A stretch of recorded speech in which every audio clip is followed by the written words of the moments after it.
Depuis le 2 septembre dernier, le Carrefour Argenteuil accueille le nouveau site de vaccination anti-COVID-19 de la Chute, qui était auparavant situé à l'Aréna Kevin-Pierre Pagé, comme l'explique un médecin conseil à la direction de santé publique des Laurentides. On s'inscrit présentement dans une certaine transformation de l'offre de services de vaccination, ce qui est normal là, quand on a atteint les couvertures vaccinales qu'on a. Et c'est aussi dans le contexte où on a certains endroits qui sont des locaux qui servent à d'autres choses. On peut penser aux arénas, aux services de loisirs. Alors bien sûr, ils veulent récupérer leurs locaux et c'est dans cette perspective-là qu'il y a des déménagements qui vont se faire, qui ont commencé en fin de semaine et qui vont continuer à se faire pour certains sites de vaccination. Il y a des sites qui vont demeurer sur idem, mais exemple, des arénas le site de vaccination va être déménagé comme tel et c'est en train de se faire là, dans les prochaines semaines. On va demeurer avec 6 sites comme tel et en complément, ce qu'on a fait, c'est qu'on a ajouté des unités mobiles en plus grand nombre, justement, pour pouvoir combler des besoins, là, si on voit des territoires où on voudrait offrir la vaccination plus facilement. Puis on trouve sur le site du CIS des Laurentides là, les nouvelles adresses où on va être déplacé et à quel moment. Et les gens qui avaient des rendez-vous, puis qui nous avaient laissé des numéros de téléphone ou des courriels ont été avisés à l'avance comme tel. Autre chose, vous avez peut-être noté que les 2 entreprises qui avaient des sites, soit Bell, Textron et Airbus, ont terminé également leurs activités. C'était prévu avec eux que ça se finissait à la fin août. Ça a été le cas notamment avec Airbus vendredi passé.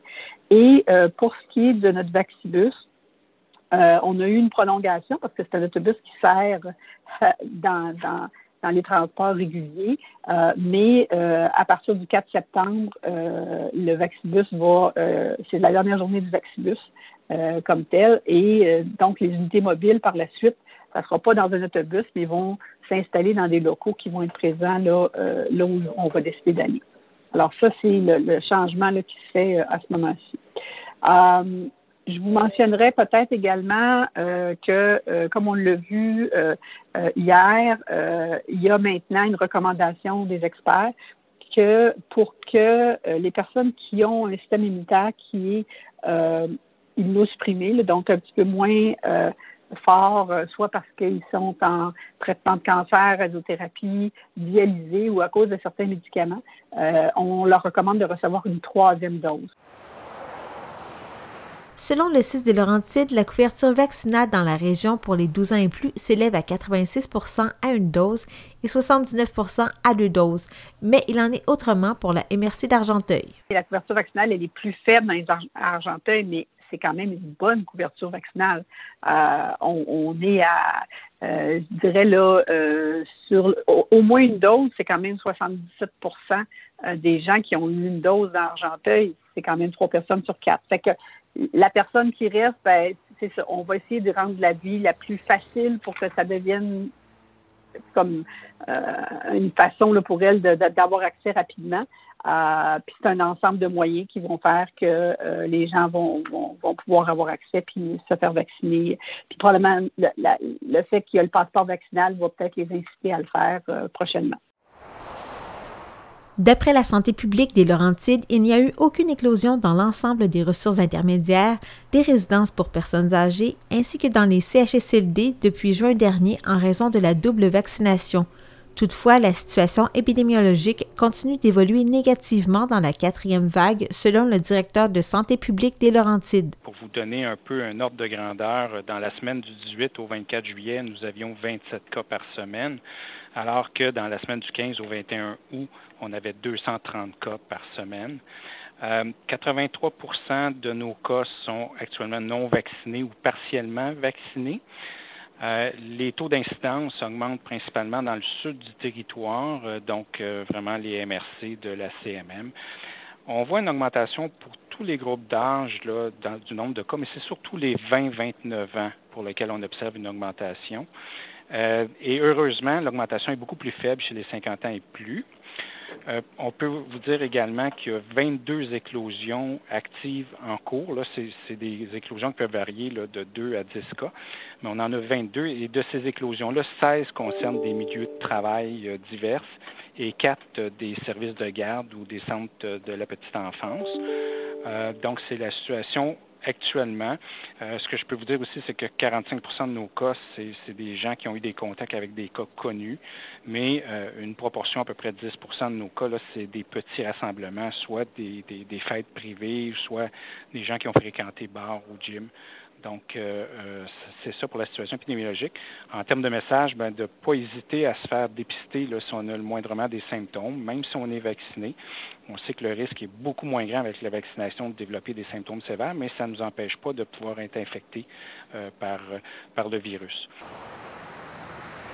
Rappelons que la clinique de dépistage de la chute est ouverte les lundis, mardis et mercredis. Du côté des cas dans les écoles, en date du 2 septembre, seul le Centre de formation professionnelle Performance Plus était touché par la COVID-19. Tel que prévu, on a ciblé avec les centres de services scolaires les écoles où il pourrait être pertinent d'aller sur place pour augmenter encore les couvertures vaccinales. Et c'est comme ça qu'il y a 26 écoles et centres de formation professionnelle partout sur le territoire qui vont se voir offrir la vaccination sur place par des unités mobiles. Et ça a débuté hier et ça va s'étendre à peu près jusqu'à la 3e semaine de septembre. Et comme il est possible qu'il y ait des gens qui vont recevoir, lors de cette vaccination-là, une première dose, on prévoit retourner dans les mêmes écoles un mois plus tard pour offrir la 2e dose. Donc ça, c'est quelque chose qui est en vigueur là, puis qui va se mettre en place. Et les centres de services scolaires ont avisé les parents et les employés des endroits où on va aller là, dans les prochaines semaines. L'école polyvalente Lavigne et la Laurentian Regional High School recevront la visite de ces unités mobiles prochainement. Quant à la vaccination des enfants âgés entre 5 et 11 ans, elle est à venir, selon Dr Auger. Dans le fond, le ministère, ce qu'il nous a demandé, c'est de nous préparer, mais en sachant très bien qu'il y a quelque chose de majeur qui doit être fait avant qu'on puisse vraiment envisager vraiment un calendrier régulier. Il faut que le vaccin soit approuvé. Et ce n'est pas du tout le cas. Or, on ne s'attend pas, dans le meilleur des mondes, là, c'est probablement novembre. Parce qu'il faut que la compagnie ait terminé ses essais cliniques, ait déposé les données à Santé Canada, ce qui n'est pas encore fait. Et après ça, Santé Canada va regarder les données puis s'assurer de la sécurité et tout. Alors, c'est dans cette perspective-là que je pense que c'était correct que le ministère nous dise, préparez-vous parce que ça va quand même être un enjeu. Là. La vaccination des 5 à 11 ans, c'est quand même, vous savez qu'on a 258 écoles au complet dans les Laurentides, dont 150 écoles primaires, fait que c'est pas rien. Et dans ce sens-là, la préparation, c'est correct pour arriver en temps à un moment donné, mais c'est pas demain matin que ça va se faire. Il faut d'abord qu'il y ait des approbations.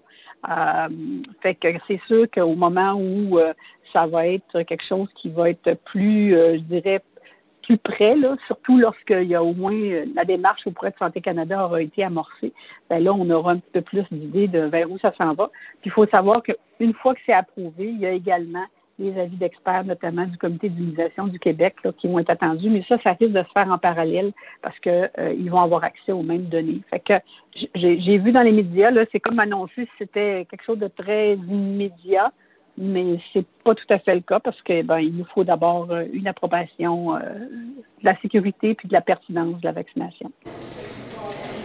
Notons que depuis le 1er septembre dernier, un passeport vaccinal imposé par le gouvernement du Québec est en vigueur pour fréquenter certains lieux publics.